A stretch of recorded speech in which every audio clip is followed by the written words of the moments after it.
দূরত্ব আসলে কিলোমিটার দিয়ে মাপা যায় না, দূরত্ব মাপা যায় ব্যস্ততা দিয়ে। আমার শ্বশুরবাড়ি আর আমার ফুফাতো বোনের শ্বশুরবাড়ি একদম কাছাকাছি, এতটাই কাছে যে চাইলে 5 মিনিটে যাওয়া যায়। কিন্তু ওই যে প্রবাদ আছে না, গাঙে গাঙে দেখা হয় কিন্তু বনে বনে দেখা হয় না।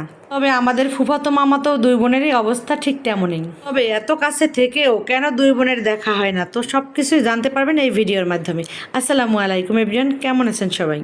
সময় এখন দুপুর, তো মেয়েকে দুপুরের টিফিন দিতে এসেছিলাম। তো এক টিফিনের আগে দিয়েছিলাম হালকা পাতলা। তো এক কাজ করতে এসে আমার দেখেন দুই কাজ হয়ে গেল। যেমন এক ঢিলে দুই পাখি মারা, তো ঠিক তেমনই হলো আমার সাথে আজকে। তো মেয়েকে টিফিন দিয়ে ওই পথেই ছেলেকে নিয়ে আসলাম চুল কাটাতে। অনেক দিন ধরে আমার ছেলের চুলটাও কেমন যেন একটু বড় হয়ে গেছে, দেখতেও ভালো লাগে না। তো আজকে চুল কাটে লুকটাই চেঞ্জ হয়ে গেছে আমার বাবাটার। যাই হোক, আজকে সব কাজ কাম শেষ করে ফেলছি, যাকে নিয়ে আজকে যাব বোনের বাড়িতে। তো দুই যা তো রেডি, সাথে আমাদের আন্ডা বাচ্চাগুলোকেও রেডি করে ফেলছি।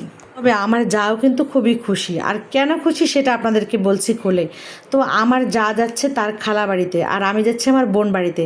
আরও একটা মজার ব্যাপার হলো, আমার যে বোন আর আমার জায়ের যে খালা, দুইজনে কিন্তু আপন যা। তো আমাদের আত্মীয় কিন্তু ডাবল স্কোয়ার। তো যাই হোক, আমরা কিন্তু গেট পাড়া ব্রিজে উঠে গেছি। আর এই যে দেখেন, দুই পাড়া দিলেই কিন্তু আমার বোনের বাড়ি আমরা চলে যাবো, আর আমার জায়ের খালা বাড়ি।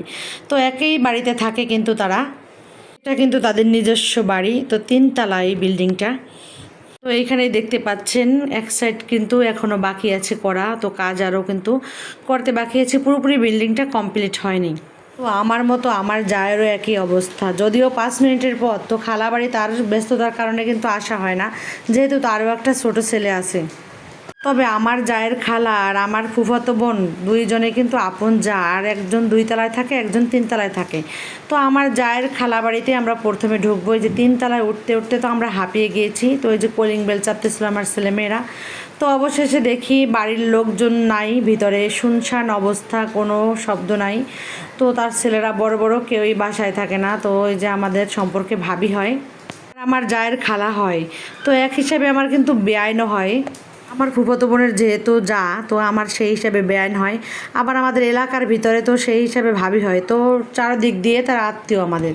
তো আমরা একটু চারপাশ ঘুরে ঘুরে দেখতেছিলাম। তো ভাবি অসুস্থ, কিন্তু তারপরেও বাসাটা খুবই পরিপাটি রাখে, যেহেতু ছেলে মেয়ে বড় হয়ে গেছে, কোনো এলোমেলো করে না।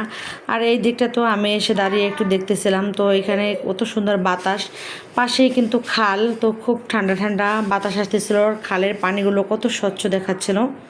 আমার ছেলেমেয়ের তো খুব ভালো লাগছিল বাসাটা, আর ঘুরে ঘুরে চারপাশটা দেখতেছিল।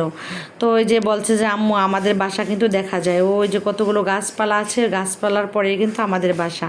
আর এই যে দেখেন কত বড় বিল্ডিং, কিন্তু থাকার মানুষ নাই। আর এইখানেই দেখতে পাচ্ছি কতগুলো পেঁয়াজ নেড়ে রেখেছে, তো এগুলো মজুত করে রেখেছে পেঁয়াজগুলো। তো বাসার ভিতর ঢুকে শুধু আমরাই ছিলাম, আর আমার বাচ্চারা হই হুল্লোড় করতেছিল। তো দেখেন, আমরা ঢুকতেই দেখতে পেলাম সুন্দর ব্যালকনিতে অনেক অনেক গাছ টবে লাগিয়েছে। তো এর আগের বার যখন এসেছিলাম তখন এই যে ক্যাকটাস গাছের কাঁটা আমাদের গায়ে লেগেছিল, তো খুবই বিরক্তিকর। তো আমি আর কাছে গেলাম না, দূর থেকে একটু ভিডিও করতেছিলাম। খুব সুন্দর তাই না ব্যালকনিটা? ব্যালকনিটায় অনেক প্রকারের নাম না জানা গাছ দেখতে পেলাম, খুব ভালো লাগলো দেখে এসে।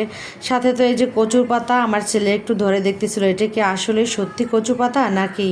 তো আমার ছেলে বলছে না আম্মু সত্যিই কচু পাতা। আর এই দিকে তো দেখেন আমাদের বাচ্চারা যে নাস্তা পানি খাওয়ার জন্য মাঝখানেই বসে আছে আমাদের ছোট মেহমান।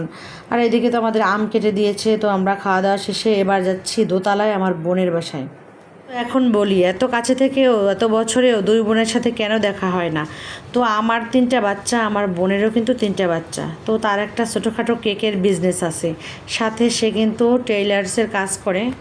এক কথায় সে আমার ব্যস্ত দর্জি আপা। তো সেও ব্যস্ত, আমিও ব্যস্ত, এই ব্যস্ততার কারণে কিন্তু দুই বোনের মাঝে দূরত্ব। তবে দেখার দূরত্ব হলে মনের দিক দিয়ে কিন্তু আমরা একেবারেই কিন্তু মিল আছি অনেক। তো আমার ফুফাতো বোন কিন্তু আমার নিজের বোনের মতো একেবারেই, খুবই আদর করে আমাদেরকে, আমার বাচ্চাদেরকে তো অনেক ভালোবাসে। অনেক দিন পরে দুই বোনের সাথে দেখা হয়ে খুব ভালো লাগলো। তবে অনেক দিনের জমানো কথা দুই বোন শেয়ার করলাম। তার বাসার সবাই কেমন আছে, আমার বাসার সবাই কেমন আছে, তো খোঁজ খবর নিলাম।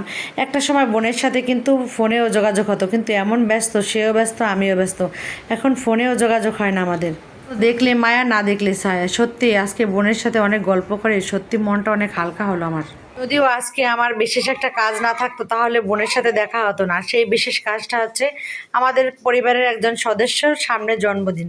তো সেই কেক অর্ডার করতে কিন্তু আপার বাসায় আসছিলাম। আর আপা যেহেতু খুব ভালো কেক বানায়, তো সেই সুবাদে কিন্তু আপার সাথে দেখা হয়ে গেল।